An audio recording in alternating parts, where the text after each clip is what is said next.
started thinking about this topic when I was having a conversation with a friend about Martin Luther and the Reformation.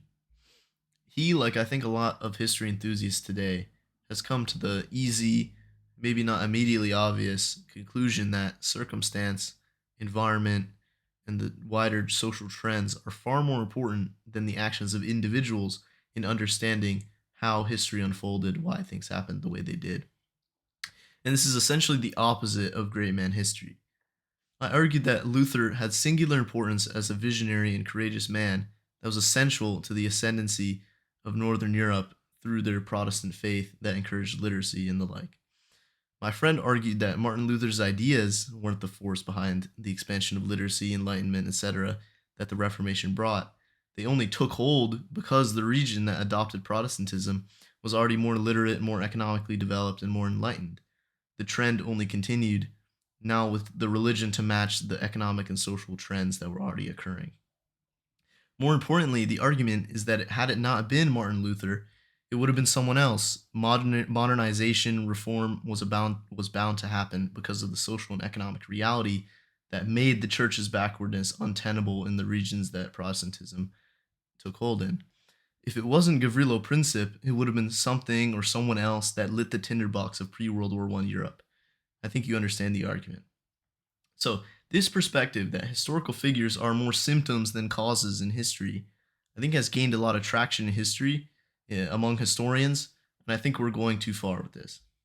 So, before I start, this video is not to say that we should revert to some silly style of telling history, where we're all just blind peasants stumbling from great man to great man who are the ones who are actually acting. There's obviously a wealth of understanding to be had in understanding the social, economic, technological, political, martial trends, norms that consider how our ancestors lived, not just the biggest figures in history, but also explain why things happened the way they did. However, what I do want to argue is how, as we smugly reject singular figures and events as naive and simplistic in favor of what is more sophisticated trends, determinism, I think we risk losing the spontaneity, coincidence, personal agency that does in fact permeate throughout history. I think it doesn't even matter where you look, you can reject the effect of chance if you choose to. Here, just for fun, let's control for the event with the greatest effect on the course of history while having the most luck involved. In 1588, the Spanish Armada, a powerful fleet of 130 ships, set sail for an invasion of England. Faced down by their opponent's weaker navy, it seemed England was doomed. However, the Spanish failed, partly due to just the luck of the draw. Severe storms in the English Channel sunk and scattered their fleet, making them vulnerable to the onslaught of Sir Francis Drake's weaker but more agile fleet. Now, this event literally changed the course of history. England remained a Protestant country that Spain was trying to stamp out, and then would go on to rule the waves for centuries to come, and the rest is history. And the Spanish would never even be able to muster such a challenge again, and eventually fell to irrelevancy. And in a lot of ways, you can just say that this came down to shitty weather. But that's not the only way you could look at it. You could point out that the Duke of Medina Sidonia, the commander of the Spanish fleet, was an incompetent royal appointment who had never had naval command before. The English Navy, by contrast, had become professionalized and allowed for meritocratic appointment. Francis Drake, the son of a lonely farmer, reached second in command in the Navy, however, with some aristocratic patronage. But in this way, you could argue that Spain was destined to lose. Its decadent absolute monarchy was unable to put up a competent fight, while England, with its limited absolute power, higher professionalism, better tactics, would have always come out on top in the end, the weather being a small factor. That's the deterministic way to look at it. Let's look at another infamous example, the rise of Napoleon, a man who grew up in near obscurity besides minor nobility, rising to complete domination of Europe. A man with such military genius that he won many battles with a numerical disadvantage, something that's almost unheard of. We only really pay attention when someone who's at a disadvantage numerically wins. That's when it's interesting. So surely this is the exception. He is one of the lone great men who made his own destiny. But I could just as easily tell you how he was a product of the times around him. His military successes were as influenced by his own personal genius as they were products of the incompetent feudal rivals that he was fighting against. You could also say that his success was partly due to just the unleashing of meritocracy that had already begun before him during the French Revolution.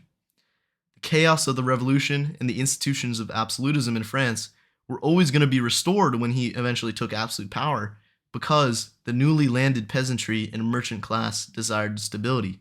If it wasn't Napoleon, it would have been a different dictator.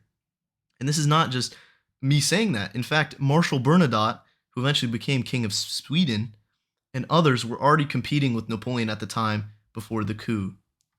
So, further, just as the French Revolution was caused by the incongruity of the power of the merchant class and their legal status, the law codes were incongruent with the degree of centralization that the state had already started to take on.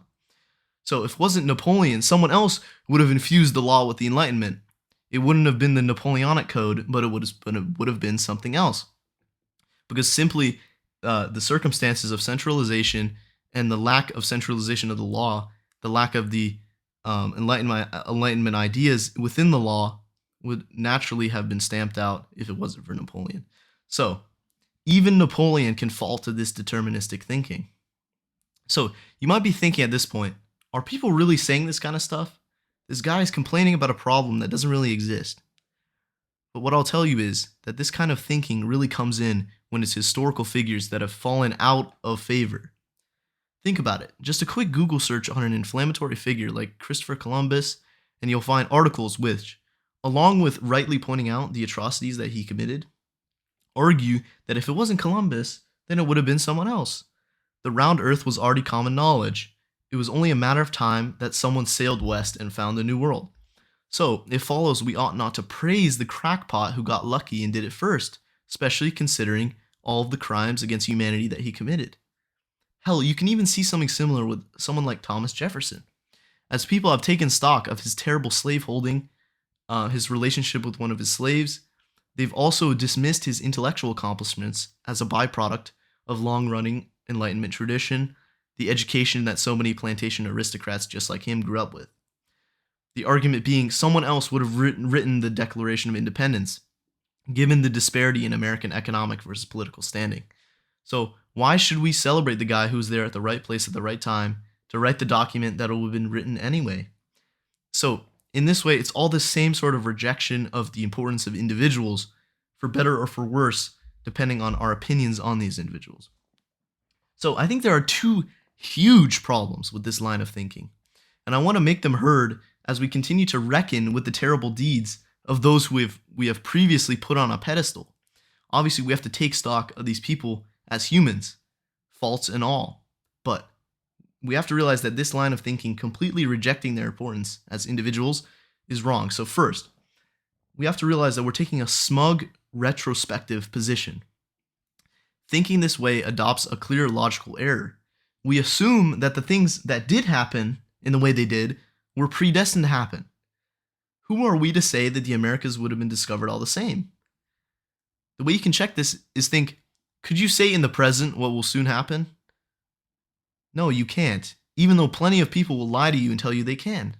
So let's not arrogantly assume that with 2020 hindsight, that we understand the trends and invisible factors well enough to determine what will and won't happen. There are no guarantees, as far as I'm concerned, that someone will risk their life while many around them are calling them crazy, just like Christopher Columbus did, and this can apply to many other circumstances. Individuals are the people that actually push things forward. And this leads me to my second and more important flaw. We are not telling history in an inspiring way. We don't praise Martin Luther King for single-handedly bringing about the Civil Rights Act. We celebrate his courage, his ability to speak and inspire, and most of all, his determination. These are things that we want to tell the younger generation learning history, things that we want them to look up to. So, learning about everything from daring gambles, carefully planned genius, where individuals make history, inspires us to make a difference ourselves. Be a leader, create something. And that's a message that the younger generation needs to hear. We tell them, join movements for change. All these things are good, but we're leaving out the awesome people in history that have gotten us so far if we continue to reject individuals. So let's retain nuance in our analyses, neither ignoring broad historical forces nor diminishing the remarkable individuals who steered history in the way that it did at pivotal junctures through audacity, talents, or even their shortcomings. Both the tide and the captain matter, and by recognizing the interplay between circumstance and human agency, we're going to have richer, more accurate understandings of the past.